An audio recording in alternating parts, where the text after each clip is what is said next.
Boa noite a todos. É realmente uma alegria estar aqui com vocês. A Rose manda abraços. Ela, como coordenadora do trabalho infantil em Sapiranga, tem ensaio para o culto de Natal, que é semana que vem. Imagino que de vocês também será, não é? Porque hoje em dia, comemorado no dia 25, é só a equipe de louvor e o pregador, né? Então não dá. Então a gente precisa antecipar, né? Mas, como a Adelar falou, finalmente foram vários convites, né, Adelar? Várias tentativas, ou não dava a minha agenda, ou não dava a agenda do Adelar, né? Mas finalmente a gente pôde estar aqui para compartilhar com vocês um pouquinho daquilo que Deus tem falado ao nosso coração, né? Bom, eu quero apresentar hoje algo que Deus tem tocado no meu coração, até porque tem muito a ver comigo. E ao longo da mensagem eu acredito que eu vou poder expressar isso melhor com vocês, né? Uma coisa que eu creio ser fundamental para que aquilo que trabalhamos na Bienal, aliás, tão bem preparada por vocês, todos vocês estão de parabéns, nós ficamos muito contentes, muito felizes em poder participar, né, dessa grande Bienal que vocês prepararam pela graça do Senhor. Mas para podermos viver em comunidade, para podermos continuar uma vida de uns para com os outros, muitas vezes nós vamos ter que lidar com este tema aqui, com a raiz de amargura, que na verdade é um veneno mortal nas nossas vidas, né? E a gente quer entender um pouco hoje como que surge a raiz de amargura e também como que a Bíblia nos ensina a lidar com isso. Eu imagino que todos nós já tenhamos passado em algum momento nas nossas vidas por situações assim, né? Onde o nosso coração estava amargurado, onde havia ódio contra alguém, às vezes contra o irmão, contra alguém próximo da família, um familiar, e precisamos trabalhar. Eu não sei, o Espírito Santo sabe o teu coração hoje, talvez você está vivendo uma situação como essa. Então, a palavra de Deus tem algo muito especial para você hoje. Mas vamos entender um pouquinho como é que funciona. Quem é que dos homens aí gosta de pescar? Levanta a mão aí. Ok, homens, aí, esse aí gosta muito, levantou as duas mãos, né? A nossa expectativa quando a gente vai para a pesca é esse aí. O slide está um pouquinho apagado, ainda tem muita luz, né? Mas lá atrás você vai ver o homenzinho lá, né? A ideia é que ele pegou esse peixão enorme, né? Esse é o sonho de todo pescador. Né, pegar um peixão enorme e ainda dizer que foi sozinho que pegou, que ninguém ajudou ele, né? Mas, na verdade, a realidade, na maioria das vezes, é outra, essa aí. Quando volta com algum peixe, né? Porque há um mês atrás, o Wilson, meu colega lá no ministério, que está hoje em Taquara, pastoreando o nosso trabalho lá, e mais um pessoal lá de Sapiranga foram pescar e não trouxeram nada, nadinha. Né? Nem o peixe carimbado não veio, né? Mas, enfim.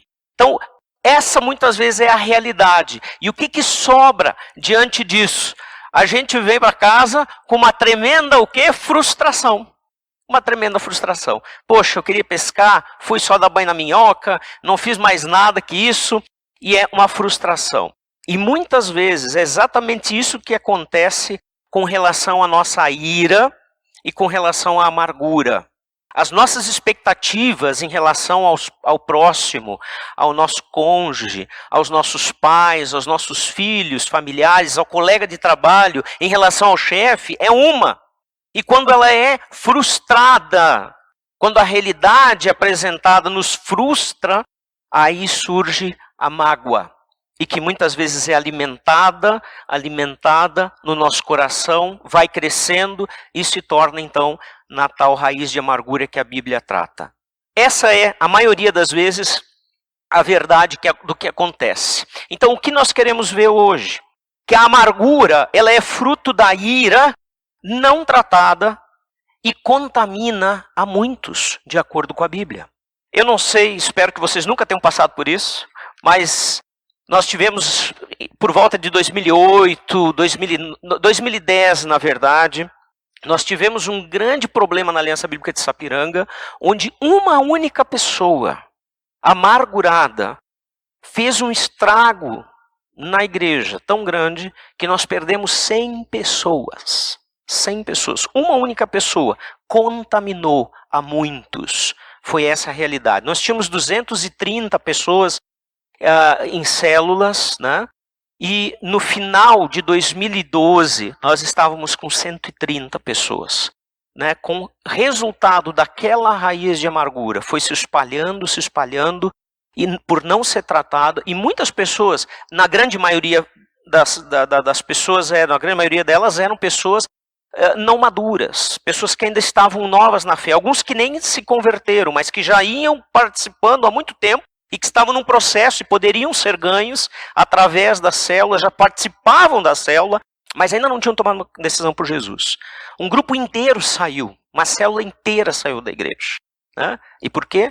Por uma raiz de amargura de uma pessoa amargurada que não tratou adequadamente a sua vida. Né? É lamentável, não é? Que nenhum de nós se torne uma pessoa assim. Que nenhum de nós tenha que, diante do Senhor, prestar contas de tão grande prejuízo contra o seu corpo. Esse é o meu desejo, essa é a minha oração. Então é isso que a gente quer falar hoje à noite. E talvez o sentimento da ira, né, ela vai trazer para o seu coração algo que você não consegue lidar. E nós queremos olhar então o que a Bíblia traz exatamente através de 3 verdades. 3 verdades acerca desta amargura e das suas consequências. E como lidar com ela. E a primeira verdade acerca da amargura é que o sentimento de ira, olha que interessante, o sentimento de ira não é pecado. Não é pecado. Mas a reação a ela, essa sim pode se tornar pecado. E aí nós queremos ver isso na Bíblia.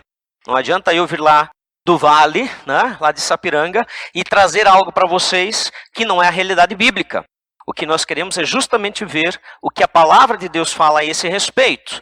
Talvez você muitas vezes já sentiu irado. Então abra comigo a Bíblia em Efésios 4, 25 a 27. Efésios 4, 25 a 27. Lá o texto diz: portanto, cada um de vocês deve abandonar a mentira e falar a verdade ao seu próximo, pois todos somos membros de um mesmo corpo. Quando vocês ficarem irados, não pequem. Apaziguem a sua ira antes que o sol se ponha e não deem lugar ao diabo. Veja o que o texto está falando. E a primeira coisa que nós precisamos olhar é para o que o texto diz, não pelo que nós pensamos, achamos ou já ouvimos. Porque na maioria das vezes eu tenho ouvido de que as pessoas têm uma interpretação errônea há muitos anos a esse respeito. Né? Dizendo que nós precisamos resolver os nossos problemas antes de ir dormir, não é? Você já ouviu essa expressão? Talvez você acredite nela, eu acreditei nela num tempo, mas não é isso que o texto está dizendo. Nós temos que ver exatamente o que ele fala.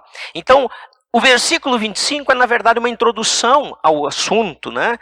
Porque ele deixa uma ordem, deixar as mentiras. Né? E deixar mentira inclui meias verdades.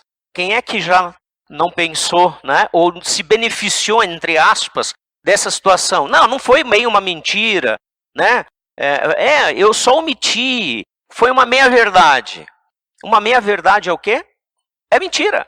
Se não é verdade, é mentira. Não existe meia verdade. Pode ser que a respeito de um determinado assunto você tenha falado algumas coisas verdadeiras e outras não. Mas não existe meia verdade. E o versículo 25 vai dar essa introdução. Sinceridade, honestidade, uns para com os outros, é a vontade de Deus para o corpo. É a vontade de Deus não só para o corpo de Cristo, mas para o mundo como um todo.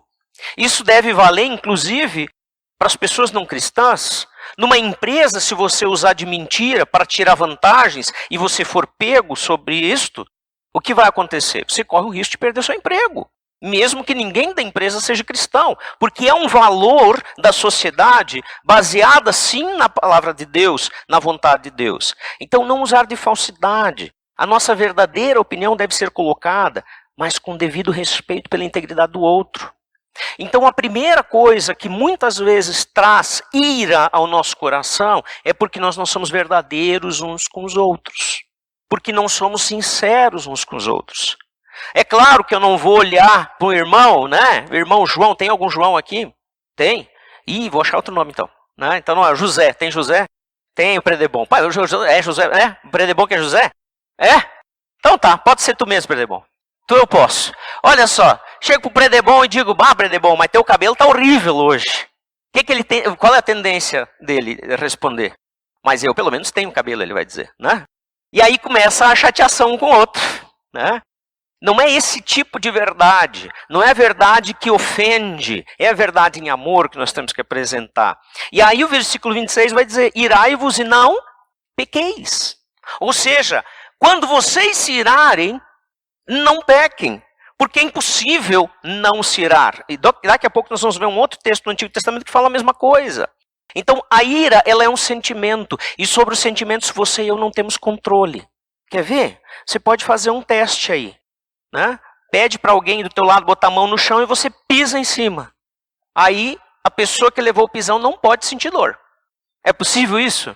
Não, não é possível isso. Não é possível porque sentimentos não estão sob nosso controle. A ira também não.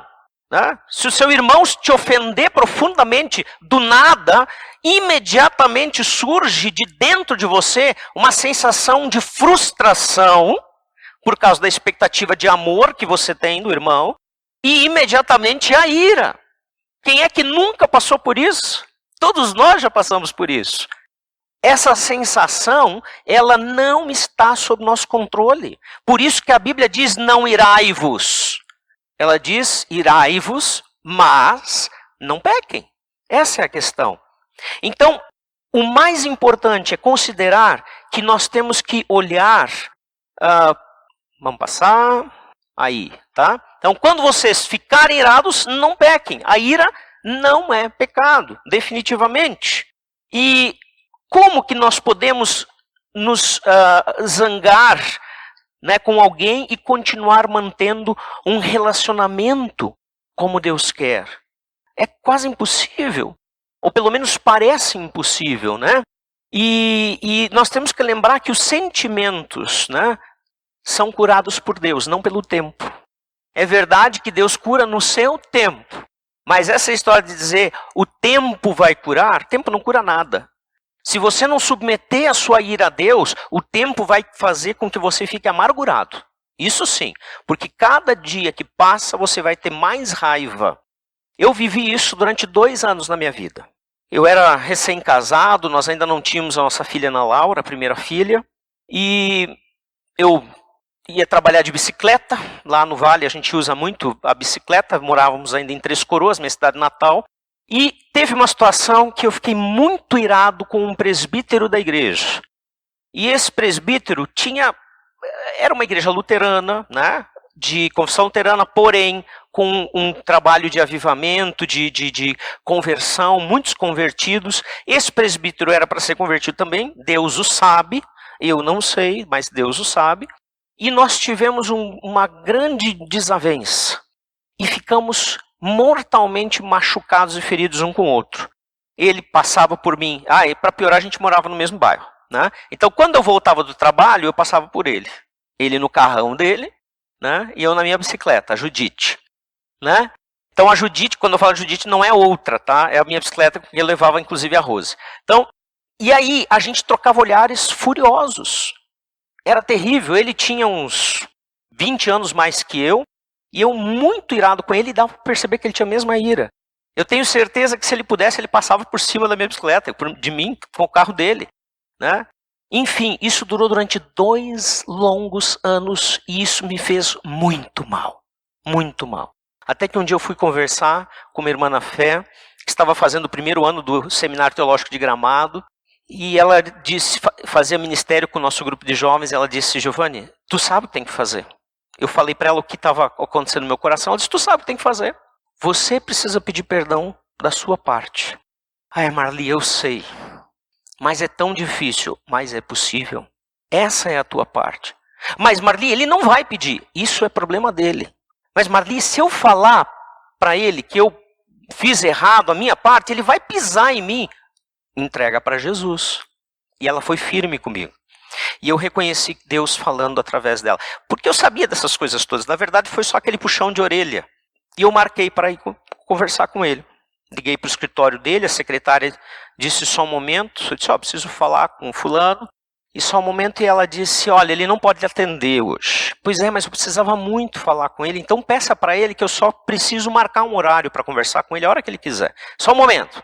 Ela voltou, falou com ele, disse, quarta-feira, às 5:30 da tarde. É o horário que as fábricas param de trabalhar lá em Três Coroas. Ok, eu pego a minha bicicleta, ando 3 quilômetros, um sol escaldante de quase 40 graus.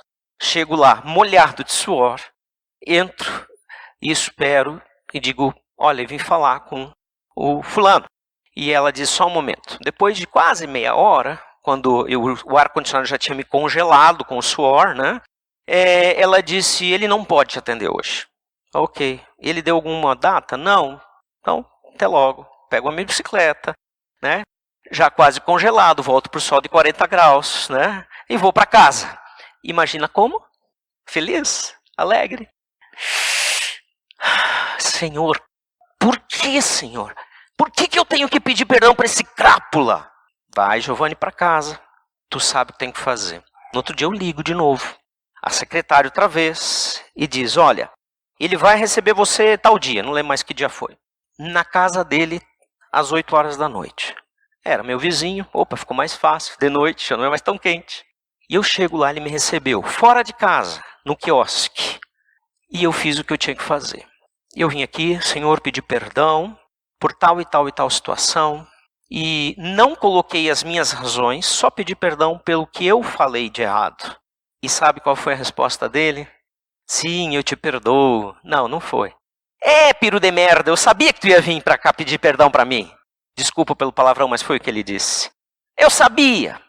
Não tem nada na cabeça, não sei o quê. O que tu tá pensando que tu é? E eu só lembrei da Marli, fica quieto.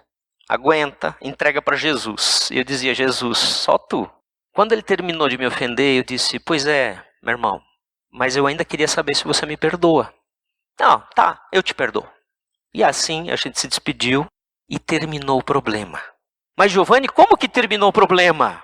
Ele fez tudo isso e piorou? Pois eu vou dizer para você, eu me senti livre, totalmente liberto. E a ira foi embora. De que maneira? Deste jeito ali, porque Deus curou. Porque olhando e ouvindo a história, dá vontade de ficar mais bravo. Mas Deus curou. Então, gente, isso é um exemplo que eu vivi. Graças a Deus, por enquanto, na minha vida foi só esse. Espero que tenha sido o único que eu tenha aprendido, que eu não preciso passar de novo por isso, né? Então, nós podemos lidar com a ira dessa forma. Agora, olha o que esse salmo diz, que também tem a ver com o versículo que nós lemos de Efésios, né? Que é um paralelo, né? Não se põe o sol sobre a vossa ira, né? Diz o texto. Não se põe o sol sobre a vossa ira. E agora aqui Salmo vai dizer, quando vocês ficarem irados, não pequem. A mesma coisa. Ao deitar-se, reflitam nisso e aquietem-se. E aí na sua Bíblia provavelmente vai ter essa palavra, pausa. E a pausa no hebraico é um sinalzinho que vem após trechos que devem ser, vamos dizer assim, você está lendo o texto e o hebraico está dizendo, agora para de ler e reflita sobre o texto que você leu. Sempre que você vai ver pausa, é para pausar mesmo, não é para continuar lendo. É para parar, é para refletir, é para perguntar, Senhor, o que é que eu estou, o que eu preciso resolver na minha vida em relação a isso?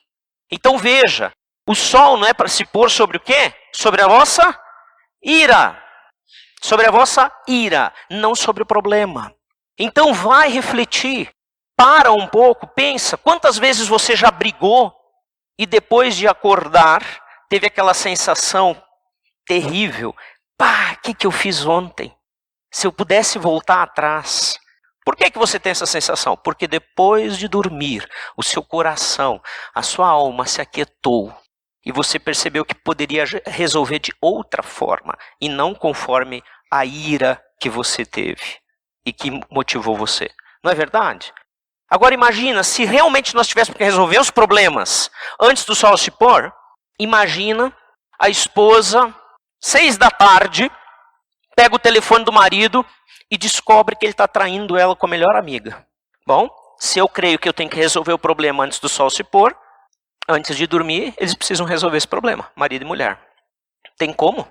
Em algumas horas, você resolve um problema de traição? Se talvez você tiver um 48 em casa, pode resolver, né? A partir de ano que vem vai estar liberado, né? Então, compre o seu, nesse caso, mas você não vai resolver de acordo com a Bíblia. Porque a Bíblia diz, não deixe o sol por sobre a vossa ira. Talvez a melhor coisa que uma mulher dessas tenha a fazer é dizer para o marido, não quero te ver. Sai daqui, sai de perto de mim. E ir buscar alguém que possa ajudar ela.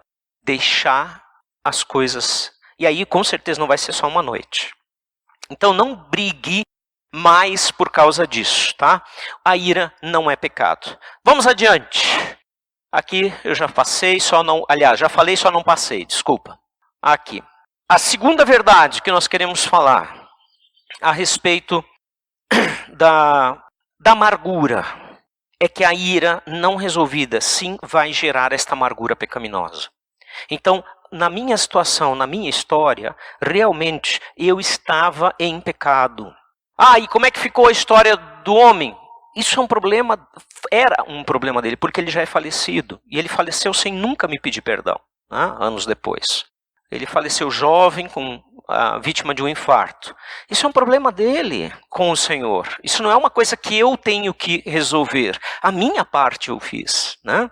Então, a ira não resolvida, ela vai gerar amargura pecaminosa. Então, o texto bíblico de Romanos 3, 9 a 18, ele indica, melhor, esse é um livro que eu indico para uma leitura devocional, se você quiser anotar, Romanos 3, 9 a 18, quem sabe essa semana refletir um pouquinho sobre ele, né? Nós podemos ver que todo homem está na condição de pecador. Judeu, gregos, não importa, né? Ou seja, aqueles que são povo de Deus e os que não são. Essa é a ideia de judeus e gregos. E em paralelo com passagens do Antigo Testamento, o apóstolo ele conceitua o que é o perverso, o que é aquele que realmente está longe de Deus. O versículo 14 vai dizer, a boca cheia de maldição e de amargura é o que eles têm. É uma das características dessa lista. Do paralelo do Salmo 10, 7, diz a boca, ele a tem cheia de maldição, engano e opressão. Debaixo da língua, insulto e iniquidade. Isso é a pessoa amargurada, a pessoa que está longe do que Deus quer em relação à comunhão, à comunidade entre as pessoas.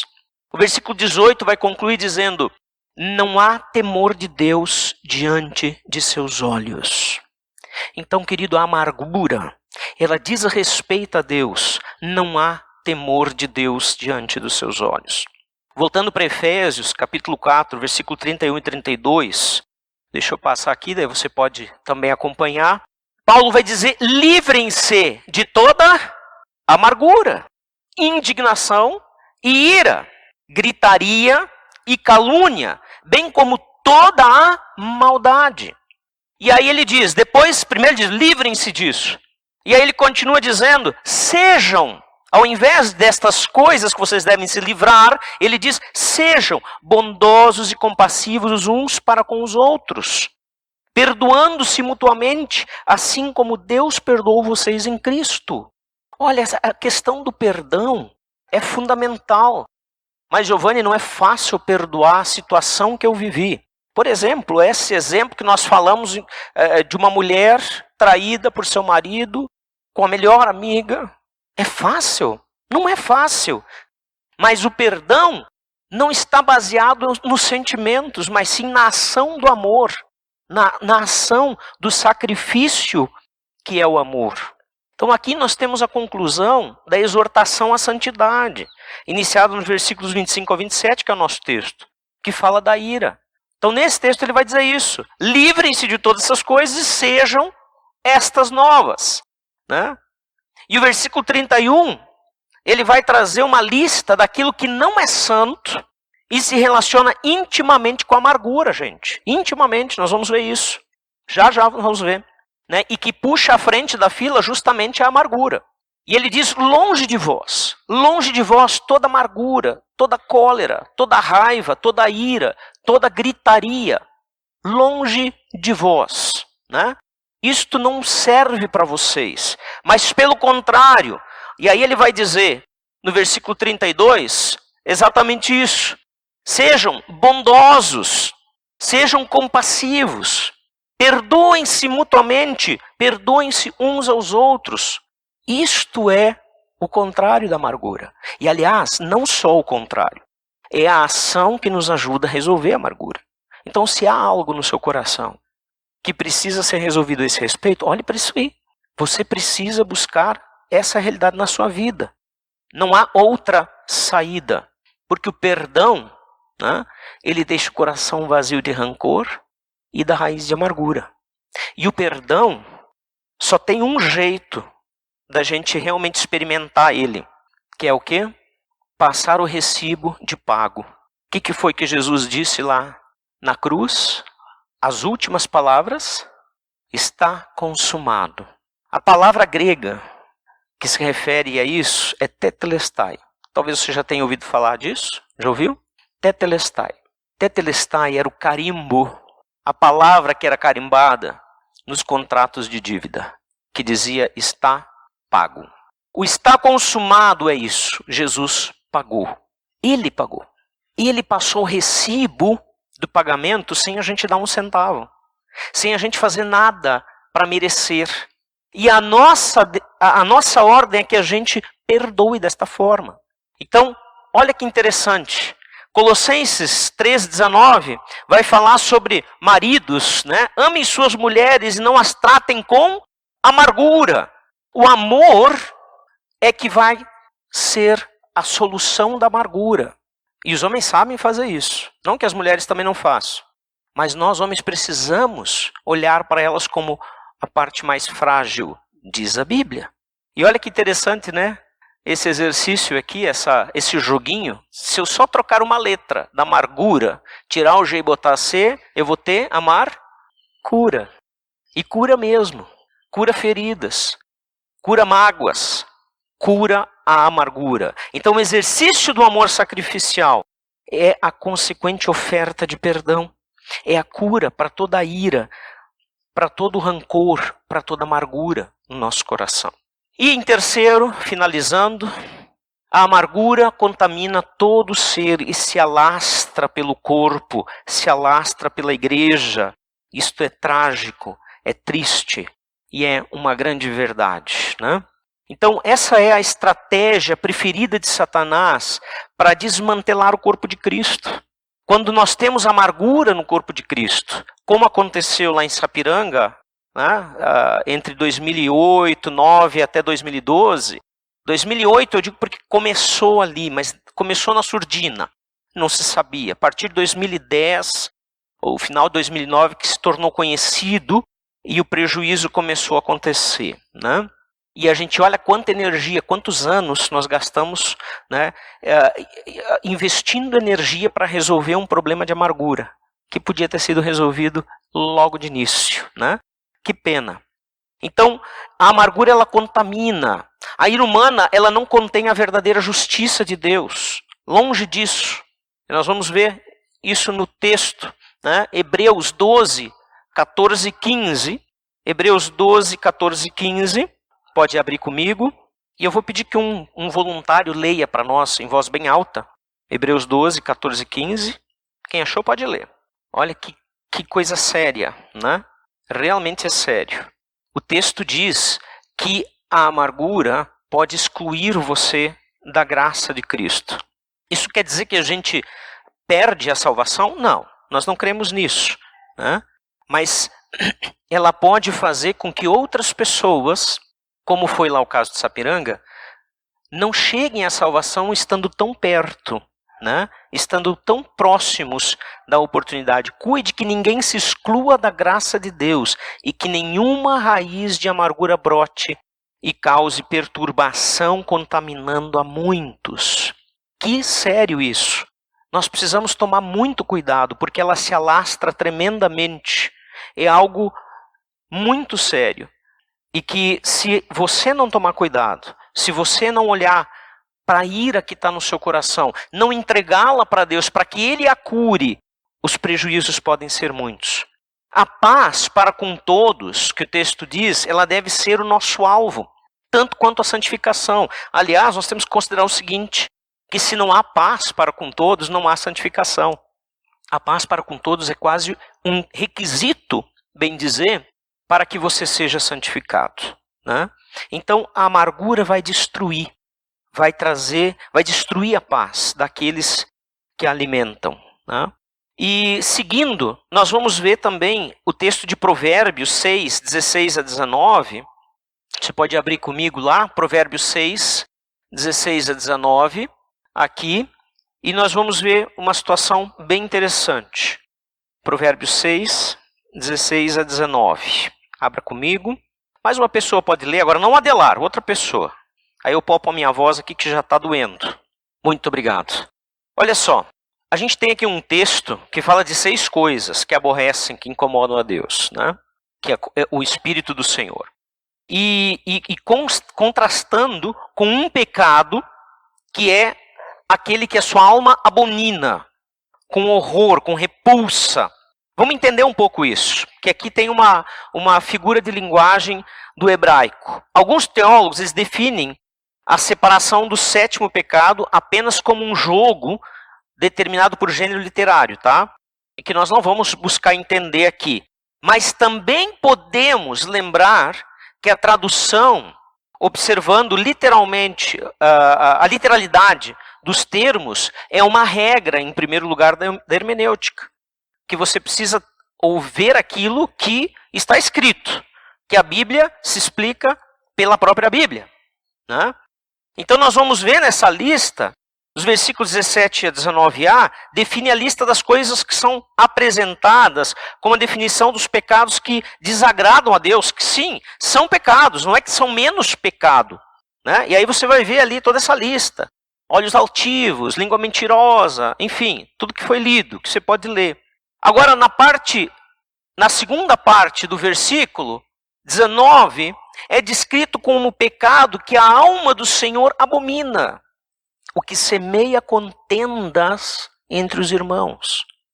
Lembra de uma coisa, a contenda, ela parte da amargura, ou de alguém amargurado, de alguém que não soube tratar a ira, que não soube tratar a diferença, que não soube tratar as opiniões e os pensamentos diversos, diferentes dos seus.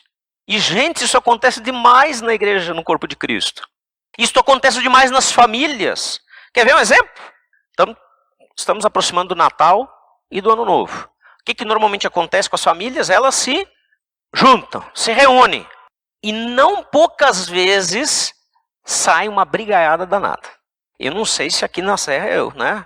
Aqui em Bento, entre os italianos é diferente, mas na Almoada lá embaixo é hora de pôr as coisas em dia. Porque ali quando vai se resolver, não, eu vou fazer o churrasco desse jeito. Não, mas não vou fazer churrasco, é Peru, não tem churrasco. E aí já começa a briga. Né? Ou então aquele comentário, porque a Vanessa nem sequer levanta para lavar louça, nunca, ela sempre é rainha. Todo mundo tem que lavar, ela não. É verdade, e aí começam as coisas. Só para definir o lugar onde vai ser o evento. Não, vai ser lá em casa esse ano. Não, ano passado já foi na tua casa. Esse ano vai ser na nossa casa. A casa nova, eu tenho que mostrar minha casa nova. Gente, as contendas, elas surgem de... E esse tipo de coisa não é coisa que... É resultado de problemas não tratados na família. De que a gente vai levando e vai ignorando e deixando para trás. Nós somos em 3 irmãos, somos uma família pequena, né? Por parte do meu pai e da minha mãe. 3 irmãos, né? É minha irmã, a mais velha, ela tem 60 anos. Meu irmão tem... Não, ela tem 61 anos. Meu irmão tem 59 e eu tenho 49. Eu sou o caçula temporão. Sim, o mimado, para aqueles que pensam isso. E, gente, nós passamos agora 5 anos atrás, vai completar 5 anos em fevereiro, pelo falecimento do nosso pai. E ele teve um câncer e nesse período ele ficou 4 anos batalhando contra o câncer. O último ano foi o mais complicado, o mieloma múltiplo. E esse último ano ele passou praticamente 5 meses ou 6 meses no hospital. 4 meses a fio. Desses 4 meses, 1 mês inteiro de UTI. E assim foi, né? Então a coisa foi muito complicada e nós tínhamos que cuidar, porque um idoso não pode ficar sozinho no hospital. Tinham muitas coisas a se resolver. Minha mãe está com 82, né? Ela já não tinha condições de saúde para cuidar do meu pai.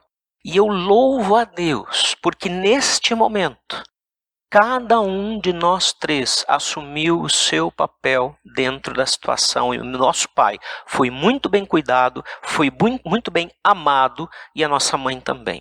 E agora nós estamos com a nossa mãe, ainda não está hospitalizada, não tem uma doença terminal, mas tem os seus problemas de uma pessoa que tem 82 anos, né? Eu tenho 49 e desde os 45 não lembro de ter levantado sem dor, né? E tem um problema grave? Não, além da dor nenhum, né? E dizem que depois dos 40, se a gente não sente dor é porque a coisa tá feia, que a gente já morreu, né? Então, mais ou menos isso aí. Então imagina minha mãe, né? E a gente está tendo que lidar com isso. E graças a Deus, nunca houve briga. Gente, eu estou acentuando graças a Deus. Por quê? Porque realmente eu estou muito grato a Deus. Porque isso não é obra nossa, é obra de Deus. Nós três somos cristãos, né? E Deus nos ajudou a não ter divergências nessa situação, a não ter problemas. Cada um fez o seu papel, um ajudando o outro. Esse é outro momento que muitas vezes nós vamos ter brigas nas famílias, amargura surgindo, não por causa do momento, mas amarguras antigas, que nessa hora aparecem e que vão trazer sérios problemas. Lembre, o que semeia contendas entre os irmãos aborrece o coração de Deus. Não seja você essa pessoa jamais. Finalizando o nosso tempo, o que nós vimos hoje é que o sentimento de ira, ele não é um pecado, necessariamente, tá? Você não vai encontrar na Bíblia lugar nenhum para provar que a ira é pecado em si. Mas que a sua reação a ela pode se tornar um pecado, isso você vai encontrar muita base, como as que nós vimos aqui. Em segundo, a ira não resolvida ou não tratada, ela vai resultar em amargura pecaminosa. Não tem outra saída. Se você não tratar, não, eu não vou ficar amargurado, só vou ficar irado. Não, vai dar em amargura. E a amargura traz destruição. A amargura contamina todo o ser e se alastra por todas as pessoas em volta, porque eu sempre vou buscar aliados para minha amargura. Então, esta é a nossa conclusão do texto que nós vimos hoje, do estudo de hoje. Quando eu perguntei para Adelar, o que eu devo falar, Adelar? Ele disse, olha, fala sobre a amargura que todo mundo se odeia lá em Bento. Agora ele está pensando se tu era meu amigo. Não é mais. Não, ele não disse isso. Ele disse, pede para Deus revelar. Fala o que Deus te manda falar. Gente, se eu fiz certo, eu não sei. Vocês vão saber. Se eu trouxe a palavra de Deus para o teu coração, eu não sei. Vocês e Deus vão saber. Eu não preciso saber. Eu desejo que de alguma forma essa palavra seja de Deus para a vida de vocês.